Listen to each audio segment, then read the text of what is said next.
Welcome back to the Faculty Factory Podcast.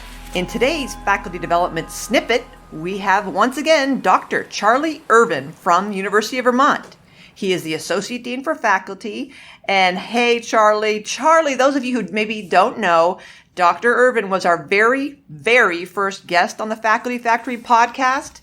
And Casey Callanan, the producer of the Faculty Factory, and I were sitting here, and we had a fantastic talk and a great discussion.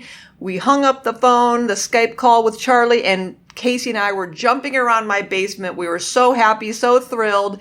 And then Casey and I sat down to archive it and put it in the whatever, this production, copy it there, copy there, and click, click, click, click, click. And Casey looked at me and he said, I just deleted it. So Charlie was a great sport. He redid the entire podcast, but he does have the honor of being our first guest on the podcast. So Dr. Irvin, welcome back to the Faculty Factory. Well, thanks, Kim. I'm still a little scarred from that experience, but, as you're going to hear, you've got to be persistent and resilient. So I thought I'd come back at it again. He's so kind, so sweet. When I emailed him, I was literally had tears in my eyes, and I said, I'm so sorry. And he was so kind, so gracious. He's like, no worries. And you were funny. Yeah, right. So what is this snippet you're going to share with our wonderful, well-loved faculty members today? Well, I've been running a series of faculty development events for the faculty called either Research Tapas, and I'll explain that in a minute, and then for more generalized things, Career Matters. Don't you love that? Career Matters. Anyway, I asked the folks that are presenting, whether it's me or somebody else, and keep all your comments to 20 minutes because learning theory tells us that's about our attention span. And then the rest of the time we just sort of shoot the bull about this, that, and the other thing. So the one I thought I'd do today is the latest one I did that is going to then result in what I call the bookmark series, which is hopefully a thing that I can give people and they can walk away. It's a single piece of paper with the top 10 things and then maybe some contact stuff on the back, but real simple, not a lot of words, and something that might stick. Now, this one is called Secrets of Success, and it's been inspired by, guess what, Arnold Schwarzenegger. Yeah, I'll be back.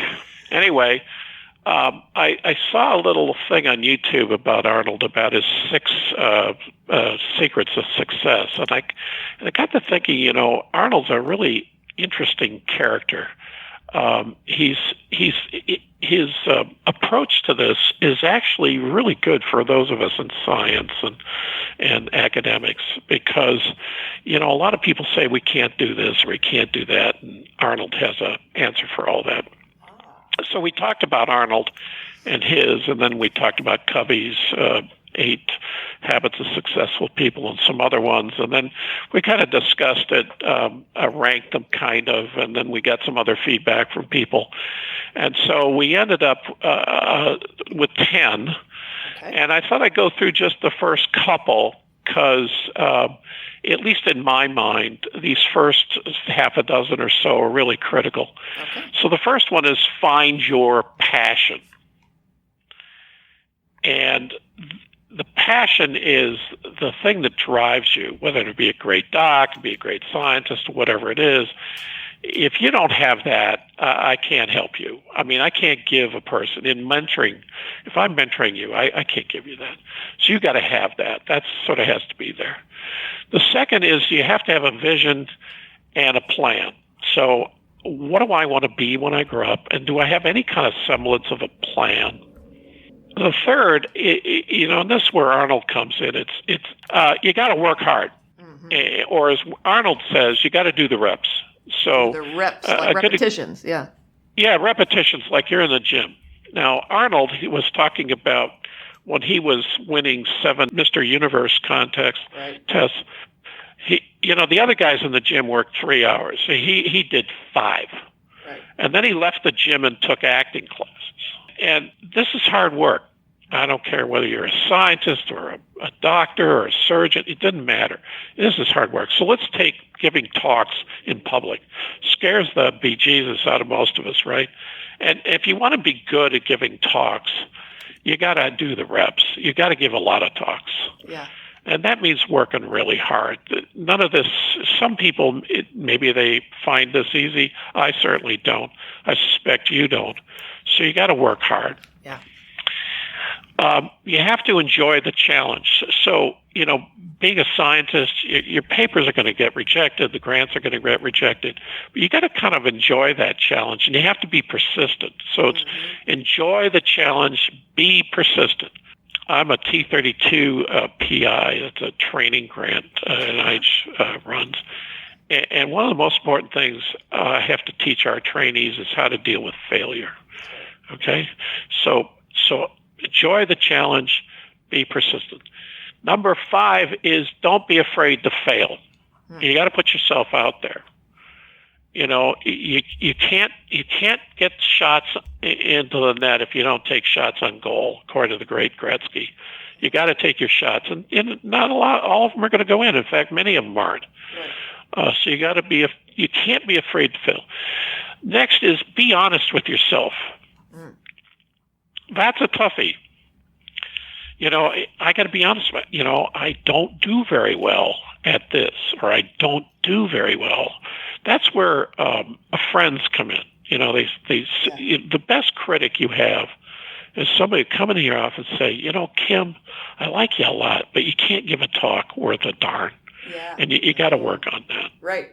So, peer mentors. I like that. That's especially sticking with me because we have to invite people to say, listen, I'm giving you carte blanche. I want you to be critical. And so don't say you did great, you did great, you did great. Yes, and everybody's got to give me one thing I can improve. One thing, at least. Right. So my best colleague is the one that returns my paper covered in red ink. Mm-hmm. Right.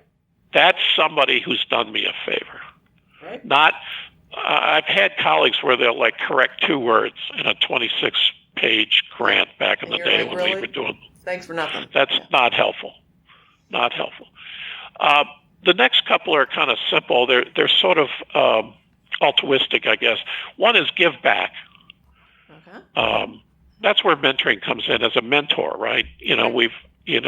I've got 40 plus years. You have however many years you've been at this.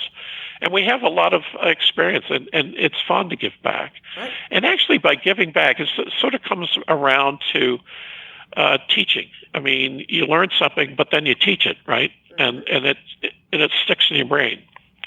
So give back. Next is enjoy life and be grateful. Wow. Talk about joy in medicine and burnout and stuff. That's great. Yeah. Be grateful. We are privileged to work in the institutions we are in. Yeah. I mean, it's special. You get exposed to special people every day, people who are really remarkable, and you got to enjoy that. Some days not so much, but even those are kind of funny if you think about it. What's the drama today that I have to deal with? I mean, it's really, you got to enjoy that and be grateful. And then nine's an important one. I think it comes from Covey more than anything else, and that is you got to keep tooling the engine. You got to keep learning. Never stop. Always learn. Always be curious. How can I, tune the engine, make it go faster? Mm-hmm. And even at my tender age, I'm always learning something new. Right. I gotta find out about this CRISPR stuff or CAR T. What are these things? Why should I care about them? What's the best way to communicate with people? Right. And personality. And some of the best way to do that, tuning the engine, is exposing ourselves to diverse people and diverse ideas and people who are different from us, younger than us, different backgrounds, different fields, different perspectives. Yeah. Yeah. So keep learning.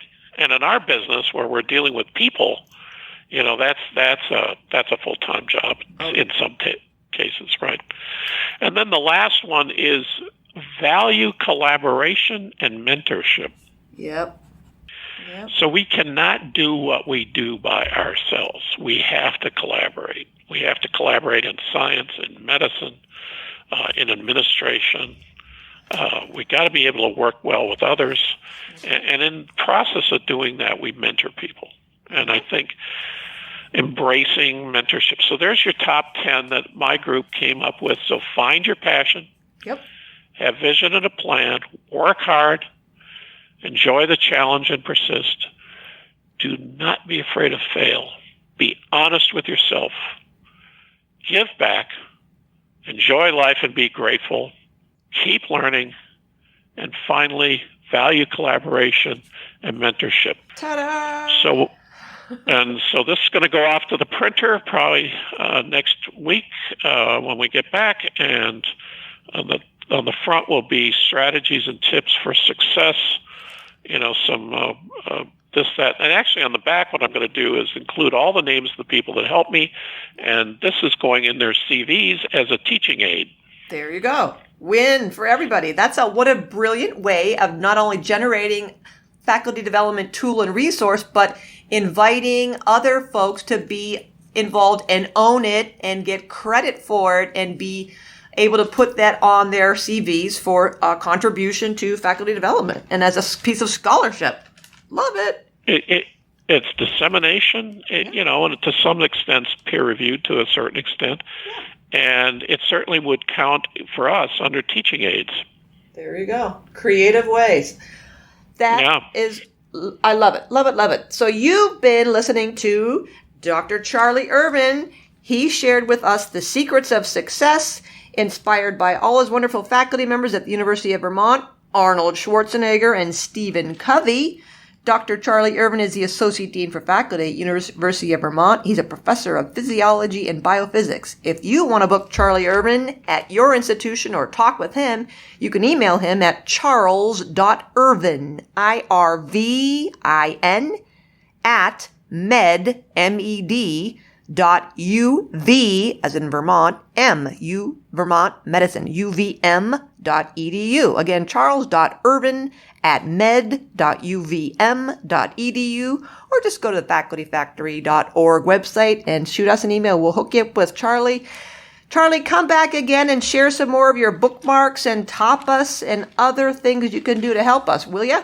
I will. Happy to do that. Thank you, Charlie. You're a difficult person, so what? It'll be tips.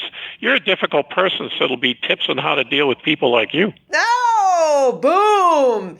And on that lovely note, have a happy holiday, Charlie. And you too, Kim. Thanks for tuning in to Faculty Factory Podcast. The mission of the Faculty Factory is to build and support a community of leaders in faculty development who share tools, resources, wisdom, and encouragement in service to our faculty members, schools, and institutions. We encourage you to go to facultyfactory.org to find out more. Get in touch with me, ask me any questions. Maybe you want to be interviewed on the podcast. Thanks for tuning in to Faculty Factory Podcast. We'll see you next time. The Faculty Factory podcast and website is sponsored by the Johns Hopkins University School of Medicine Office of Faculty. For more information, visit facultyfactory.org.